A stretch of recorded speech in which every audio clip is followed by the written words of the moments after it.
Hi, I'm Cody with Gracebased. On season 2 of the Gracebased Podcast, you're going to hear from Aaron and Dana Daly. They're good friends of mine, and they are going to share with you a vision for how to talk to your kids about sex through a grace-based lens. I am so excited. As a father of 4, my wife and I are constantly having this conversation. We want nothing more than for our kids to grow up with a full vision of the idea of what it means to understand sex, relationships, marriage, and the goodness of how God created us in our bodies. And I'm so excited to share this with you, so go check it out.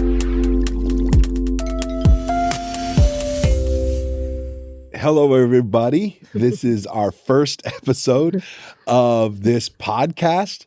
And so we're going to use this to kind of introduce ourselves. Yeah. This lady sitting next to me is my wife, Dana. Yes. Dana Daly, my wife for 26 years at this point. Yep. And my name is Aaron. Mm-hmm. And we're just so excited to be a part of this Gracebased family. Really honored. We're very honored. Yeah.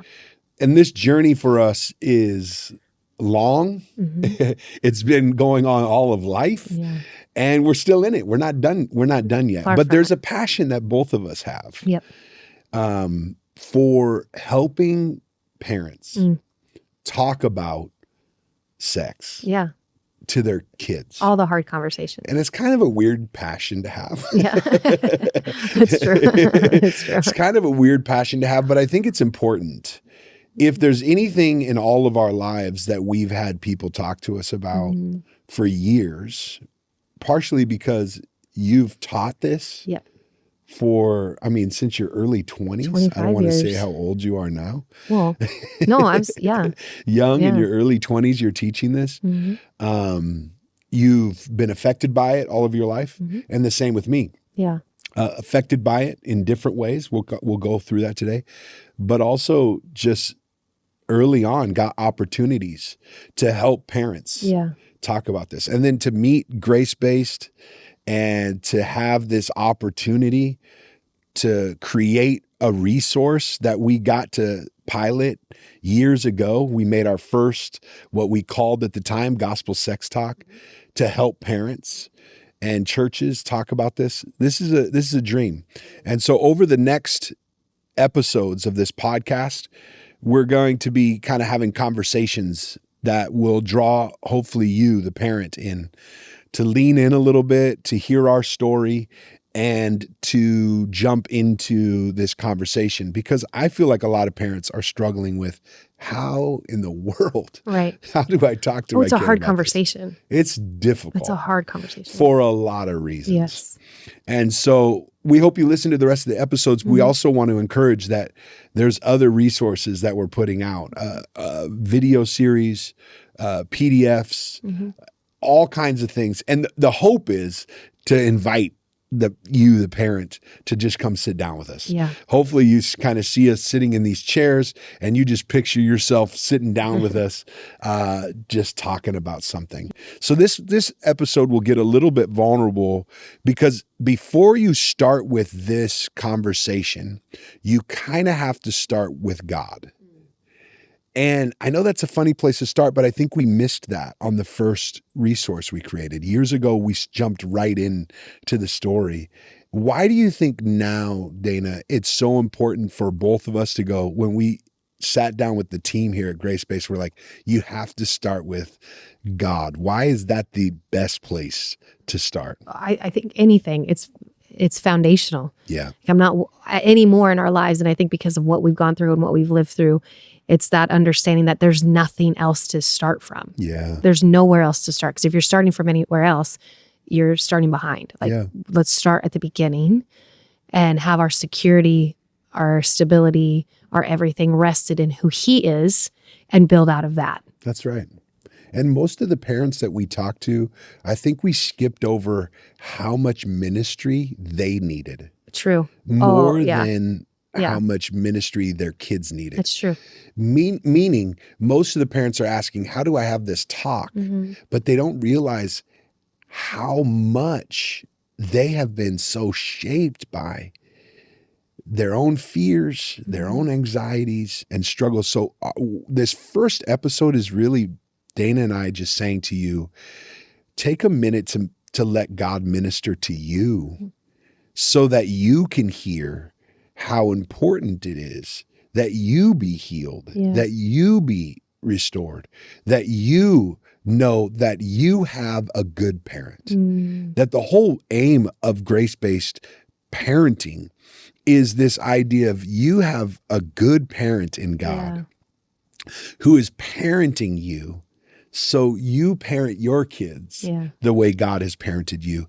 Let me tell you my story first, and then I'm going to have Dana share hers. Yours is better than mine, by the way. That's not true. But the world has so much noise that I just think the best way to do it is kind of relate to Dana and I by hearing our story and just knowing that what we're trying to do is we, even as we're doing this podcast, have our own stories. And we think it's helpful that if you know our story, it will help you understand where we're coming from. Yep.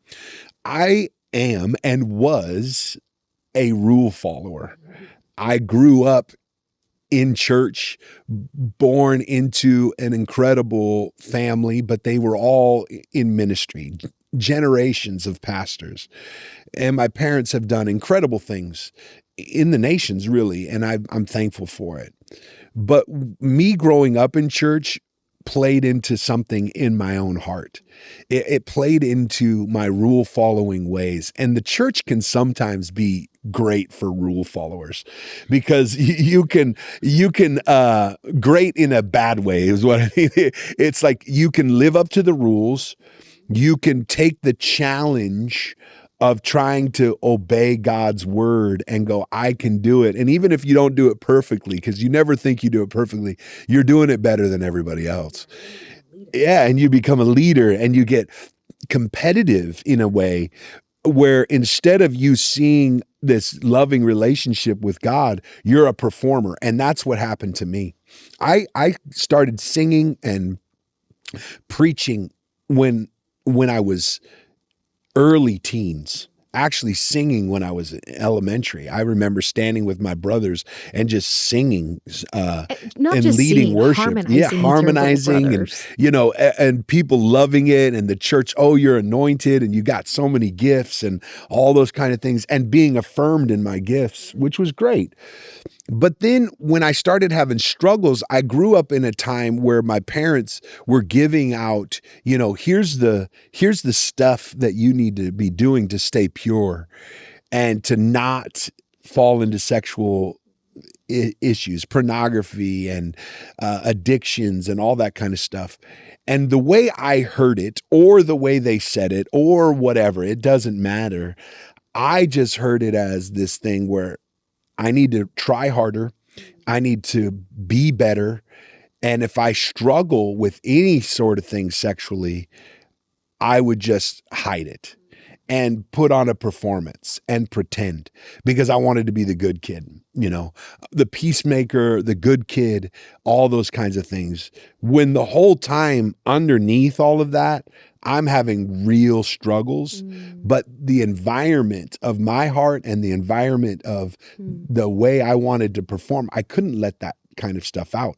And I was told in ways, man, I got to make sure my parents' ministry is held up and their integrity. So then I'm bearing as a child the weight of the ministry of my family. Like if I fail, then everybody's going to, look down on my whole family. It was a exhausting, heavy weight as a kid to try and carry the weight of being pure by trying to earn it.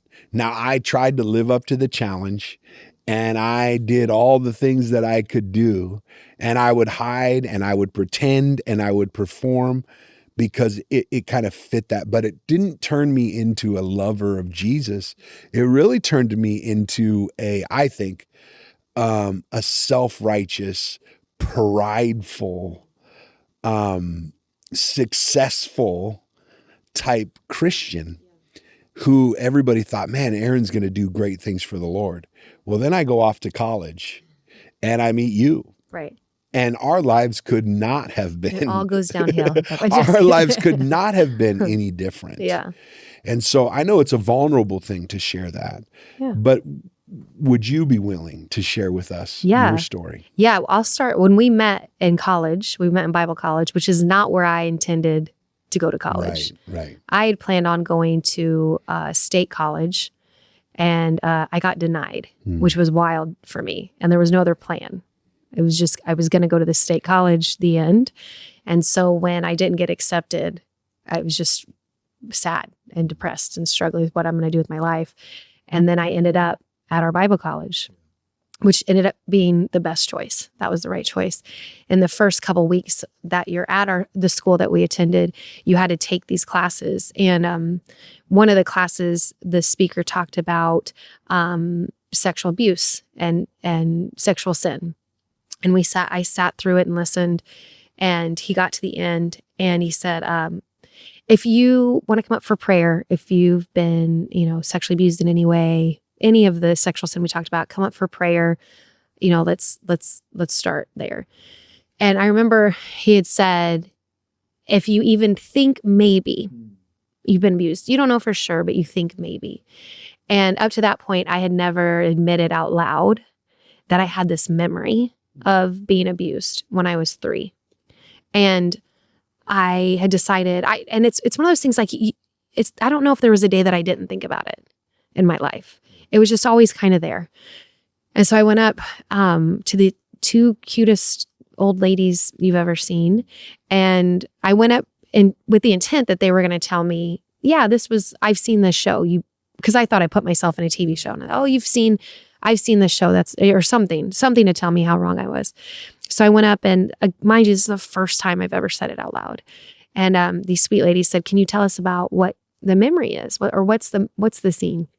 And so I explained to them, again, first time out loud, say it all.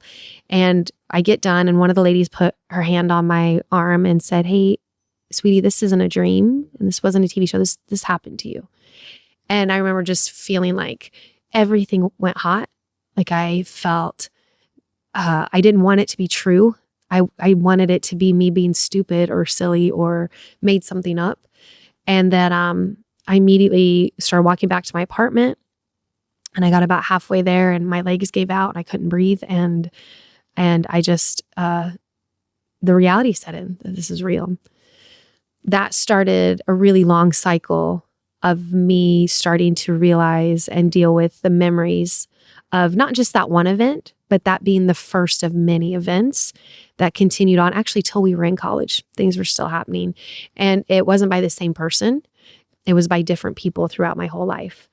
And I grew up in a really sweet Christian family. They got saved when I was 6 months old. I'm the youngest of 4. And, I got to know my Christian parents. My brothers, they were with my parents before Jesus. So it was a different kind of home. So we kind of all grew up together in this Christian world. And in those early years, my family was dealing with it the best they could.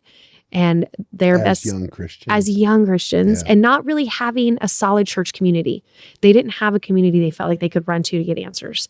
So they were trying to figure it out and do the best they could. And in doing the best they could, the statistics are like really high, first of all, for girls to be sexually abused by the time they're 18. And so I fit that category. Then the statistics are high that of those girls, a mass majority, over half of them have been abused the first time by a family member or a close friend of the family. I fit that statistic. So I'm starting to fit all these things.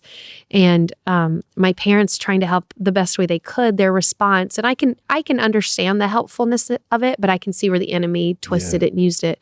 But they said, this isn't your fault. This is just the way boys are. And that set a narrative for you. That set a narrative. That's what I believed from then on out. And at that point, it became like normal, very normalized to have boys do what they want. And in my mind, I could just go, it's not your fault. It's just the way boys are. And so I didn't combat that. That was just normal. And that was okay. I grew up, I love the Lord. I grew up in church, my whole life. Started working with kids when I was 13 because you can be a volunteer in kids' church at 13, and never missed youth. I loved my youth pastors. They were my favorite people. And I got to high school and things started being different. I had stood up for myself a couple of times when things happened. And it was interesting that when something happened to me and I would stand up for myself, this happened 3 times. This is all you'd hear. The person that did it to me would be let off and I would get disciplined. So I got suspended from school because I hit a boy because he was touching me and the teacher was watching. I knew the teacher could see it, but because I hit him, I was wrong, even though he could do what he wanted to me. I had an employee that was doing things, and when I went to talk to his boss, I was told he's too important of an employee and that I could call an 800 number or quit. And so I quit, lost my job. So it was just reaffirming that narrative that was set in my head of it's not your fault, it's just the way boys are. You just kind of get used to it, you deal with it. I got to high school and I was really frustrated at that point and very confused because I loved the Lord. We were in the purity culture, so I wanted to believe I was pure because at that point I hadn't done anything impure. And I could kind of compartmentalize that these things that were happening to me, they weren't my fault. So it's not my impurity, it's somebody else's impurity. But I never felt pure. I felt dirty always. And couldn't talk to anybody about it. No. And what am I going to tell people? Because it's not my fault. It's just the way boys are. So it got it was real murky. And when I got to high school, I decided I would take control because you think you have control. You think you're in control. Yeah. And decided I would have sex when I wanted to. I would do what I wanted to do when I wanted to do. And I kind of went the other direction with my sexuality all the time. Never missing church. I love my church. I loved all of it. So you live in that confusion of, I know that I love the Lord, but I also am nasty. Wow. And it is 2 different lives, but it's still your life. Like, it's just so confusing. And then I got to college, like I said, in a weird way. And that's where we met. And I meet this, and I told God when I went to college, I don't want a boyfriend. Right. Keep me away from the boys. I'm done. And I think we met within 2 or 3 weeks of school starting, and we're just kind of inseparable, but so different. So then there became this, you understood, you had it together, and I just felt filthy and gross. Like we couldn't have been more opposite. And this is what happens, Dana, when we don't take our stories into account. Is there are listeners right now who are hearing these stories and can relate to you. And first of all, if you're hearing this story and it's triggering something in you, I would just say clearly, it is time now to begin your healing journey. It's never too late. You are supposed to hear this podcast, and you are meant to be drawn into something. And we hate that you haven't been able to process this. But as a parent, if you don't start with God and your own story, what ends up happening is you have 2 totally different people. And the only place me and you could end up was me prideful and thinking that I'm pure because I've performed for so long, or you feeling all kinds of shame and confusion because you feel like you've had nobody to talk to. This is just how boys act. But all of a sudden in college, somebody says, this is not a dream. This is not something that you are not supposed to deal with. And what it sent you on was not immediate healing. It sent us on a journey together where the gospel brought us together in that Christ is beginning this healing process in us. But now I know it's a huge fast forward, but when we started a church and started having kids, it was another time where we had to confront these 2 realities. Now we're having to talk to our children. So you had been teaching this based upon your story too. And you had been teaching this and helping with other kids. Yeah.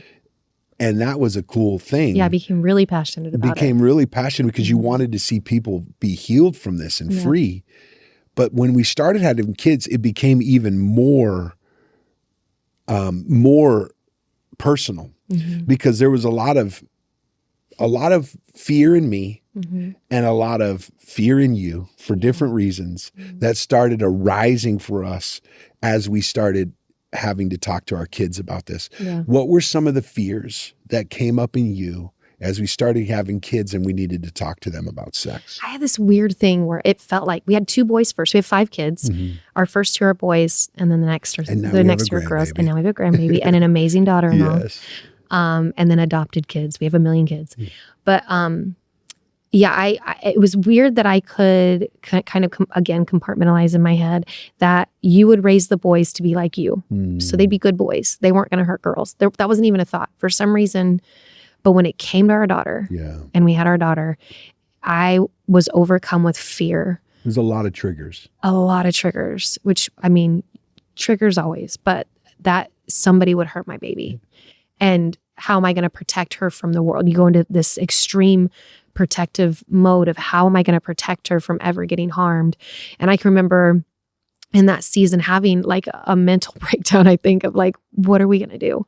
And you and I sat down together and you'd said, the way the conversation started is, and you're like, I get it now, but rough. You said, what if all your fears come to light? Like, what if they all happen? What are we going to do? And I remember being like, you're crazy. Why would you say that to me? Like, why would we talk about that? I'm trying to not think about that. But then in that same moment, being able to say, was God's grace sufficient for you in your story? Did he save you and rescue you and bring you out of it? And that gave me such a flipped idea of what was happening, where I didn't have to fear the bad things that were going to happen. The truth is, bad things may happen to my girls. That's the truth. Bad things may happen to my boys. We're going to do everything that won't. I'm going to love them well. Yes. I'm going to teach them well. I'm going to disciple them well. And God's grace will be sufficient for them as well. And the other side of it is, I will not leave their side. I will walk this journey with them, whatever that looks like. That's so good. And it went from not even the fear going away, but I felt like I had something to offer. I felt like I had something to combat with now, because I knew how good God was, and I didn't have to live in fear, and I could live proactive in that.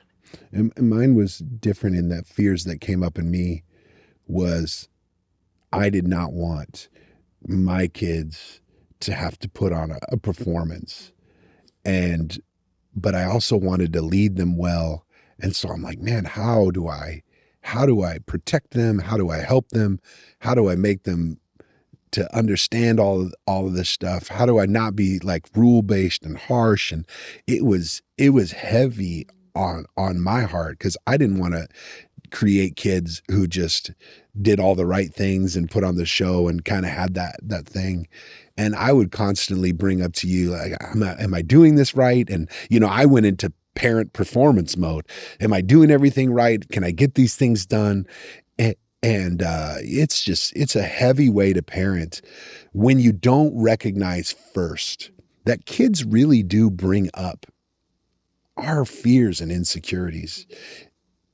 In a real way, it's a gift from God to have kids, because we're forced to confront how we see God and our sense of grace, and we have to be praying and trusting him. And so one of the things we wanted to do on this first podcast was just tell our stories. And the reason why is because if you as a parent are listening and you can connect to one of us in any way, Dana and I couldn't be more different. So it kind of gives a swath, a wide range. Maybe you felt like, man, I've done all kinds of broken things. I've been abused, and I've also entered into promiscuity, or I was raised in the church and I don't really understand how to do this stuff. Our fears will do something to us that we don't want to happen to the parents who listen.